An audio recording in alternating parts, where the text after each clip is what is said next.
नमस्कार। भक्तमाल में हम भगवान के 24 अवतारों की कथा पढ़ रहे हैं। उसमें हमारा आज है भगवान के 5वें अवतार श्री वामन अवतार की कथा।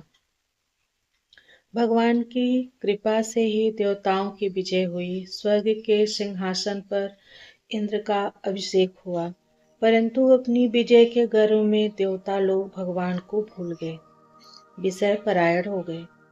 इधर हारे हुए दैत्य बड़ी सावधानी से अपना बल बढ़ाने लगे।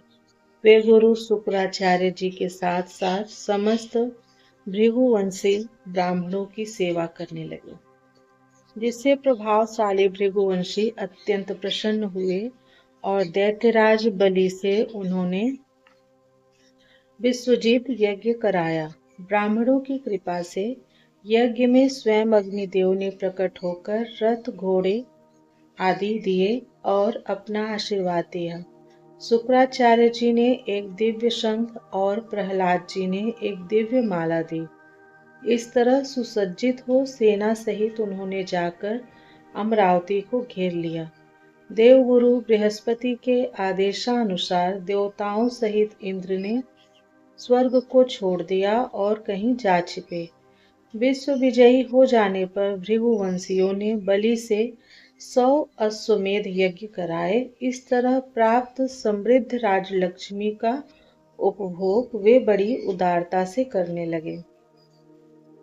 अपने पुत्रों का ऐश्वर्य राज आदि छीन जाने से माता अदिति बहुत दुखी हुई। अपने पति कश्यप जी के उपदेश से उन्होंने पयोव्रत किया।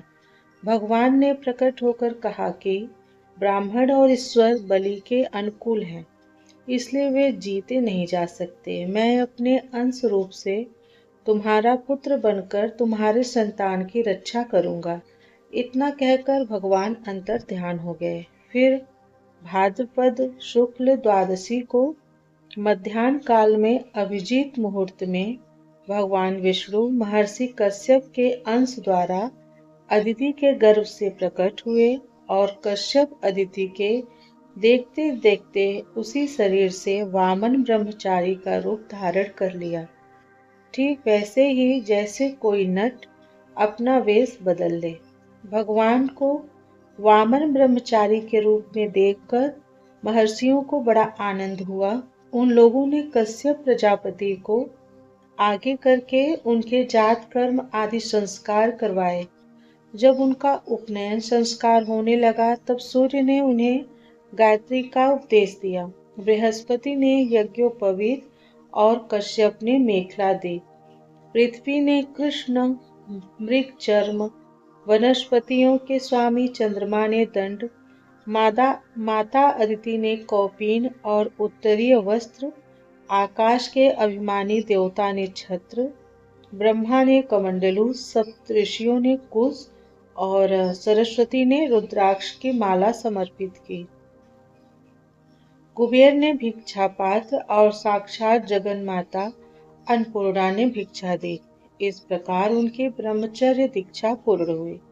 उसी समय भगवान ने सुना कि सब प्रकार की सामग्रियों से संपन्न यशस्वी बलि भृगुवंशी ब्राह्मणों के आदेशानुसार बहुत से अश्वमेध यज्ञ कर रहे हैं। तब उन्होंने वहां के लिए यात्रा की। राजा बलि नर्मदा नदी के तट पर भृगुकच्छ नामक क्षेत्र में भृगुवंशियों के आदेशानुसार एक श्रेष्ठ यज्ञ का अनुष्ठान कर रहे थे। ठीक उसी समय हाथ में छत्र, दंड और जल से भरा कमंडलू लिए वामन भगवान ने अश्वमेध यज्ञ के मंडप में प्रवेश किया। वे कमर में मूंज की मेखला और गले में यज्ञोपवीत धारण किए हुए थे। बगल में मृग चर्म और जटा सिर पर थी। राजा बलि ने स्वागतवाणी से उनका अभिनंदन किया और चरणों को पखारकर चरण तीर्थ को मस्तक पर रखा। फिर बटु रूपधारी भगवान से बोले, ब्राह्मण कुमार, ऐसा जान पड़ता है कि आप कुछ चाहते हैं। आप जो कुछ भी चाहते हैं अवश्य ही वह सब आप मुझसे मांग लीजिए। भगवान ने प्रसन्न होकर बलि का अभिनंदन किया और कहा, राजन, आपने जो कुछ कहा वह धर्ममय होने के साथ साथ आपकी कुल परंपरा के अनुरूप है। फिर यह कहकर उन्होंने बलि के पूर्वजों का यशोगान किया। बलि के पिता विरोचन की उदारता, पितामह प्रहलाद की भक्त निष्ठा, प्रपितामह हिरण्यकश्यपु हिरण्याक्ष के अमित पराक्रम की प्रशंसा की और बोले, मैं केवल अपने डग से 3 डग पृथ्वी चाहता हूँ। बलि जी हंसने लगे। जथा दरिद्र विबुध तरुपाई, बहुत संपत्ति मांगत सकुचाई, वही हाल आपका है। भगवान ने कहा, नहीं, कम मांगने में दरिद्रता हेतु नहीं है, संतोष हेतु है। यथा गोधन गज धन बाजी धन और रतन धन खान, जब आवे संतोष धन, सब धन धूरी समान। बलि ने कहा, अच्छा 3 पग लेना है तो मेरे दैत्यों के पग से लीजिए। देखिए 1-1 योजन के इनके पांव हैं। भगवान भी पूरे हठी हैं। बोले, नहीं, मुझे तो अपने ही पांव से नाप लेने हैं, क्योंकि धन का उतना ही संग्रह करना चाहिए जितने की आवश्यकता हो। जो ब्राह्मण स्वयं प्राप्त वस्तु से ही संतोष कर लेता है, उसके तेज की वृद्धि होती है, नहीं तो पतन हो जाता है। शुक्राचार्य जी के बहुत समझाने पर भी कि ये बटु रूपधारी तुम्हारे शत्रु भगवान विष्णु हैं, ये सब छीनने के लिए आए हैं। अपनी जीविका छीनती देख असत्य बोलकर उसकी रक्षा करना निंदनीय नहीं है।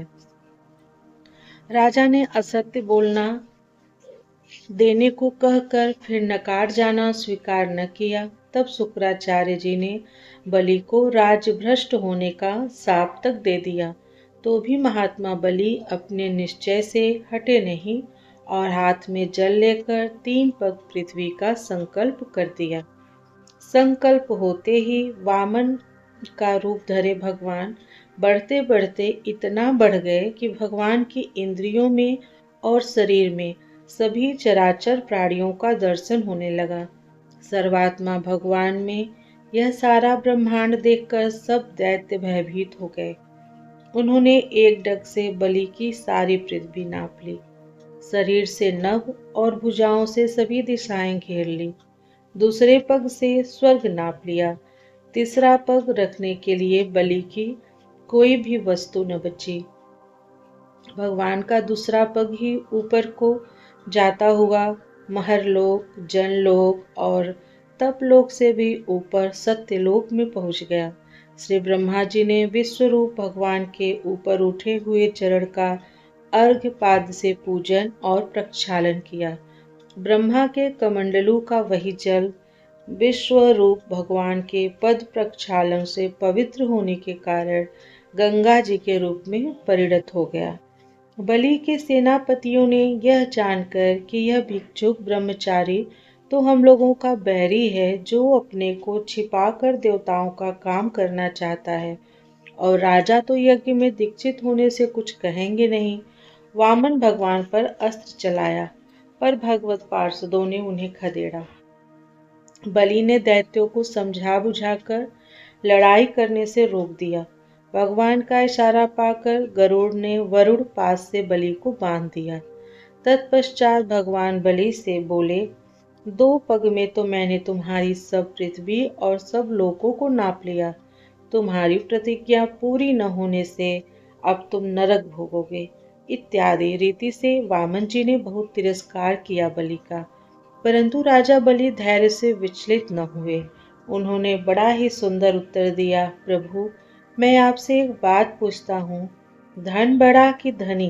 भगवान ने कहा, चूंकि धन धनी के अधीन रहता है, इसलिए धनी धन से बड़ा होता है। बलि जी ने कहा, प्रभु, आपने मेरा धन तो 2 पग में नाप लिया, रही 1 पग की बात, सो वह पग आप मेरे सिर पर रख दीजिए। यद्यपि हूँ तो मैं 2 पग से भी अधिक, परंतु एक ही पग में मैं आपके चरणों में आत्मसमर्पण करता हूँ। भगवान बहुत प्रसन्न होकर ब्रह्मा जी से बोले, मैं जिस पर बहुत प्रसन्न होता हूँ उसका धन छीन लिया करता हूँ। मैंने इसका धन छीन लिया, राजपद से अलग कर दिया, तरह तरह के आक्षेप किए, शत्रुओं ने इसे बांध लिया, भाई बंधु छोड़कर चले गए, इतनी यातनाएं से भोगनी पड़ी, यहाँ तक कि इसके गुरुदेव ने भी इसे श्राप दे दिया। परंतु इस दृढ़वती ने प्रतिज्ञा नहीं छोड़ी। मैंने इससे छल भरी बातें की, मन में छल रखकर धर्मोपदेश किया, परंतु इस सत्यवादी ने अपना धर्म न छोड़ा। फिर राजा बलि को सूतल लोक में रहने की आज्ञा दी और अपूर्व वर दिए। राजा बलि के आप द्वारपाल बन गए। इस तरह भगवान वामन ने बलि से स्वर्ग का राज लेकर इंद्र को देकर अदिति की कामना पूर्ण की और स्वयं उपेंद्र बनकर सारे जगत का शासन करने लगे। हरे नमः, हरे नमः, हरे नमः। ओम नमः पार्वती पतये, हर हर महादेव। तो यहाँ पे भक्तमाल में आज हमारा भगवान का वामन अवतार की कथा पूर्ण होती है। अपने अगले वीडियो में भगवान के छठे अवतार श्री परशुराम अवतार की कथा को हम पढ़ेंगे।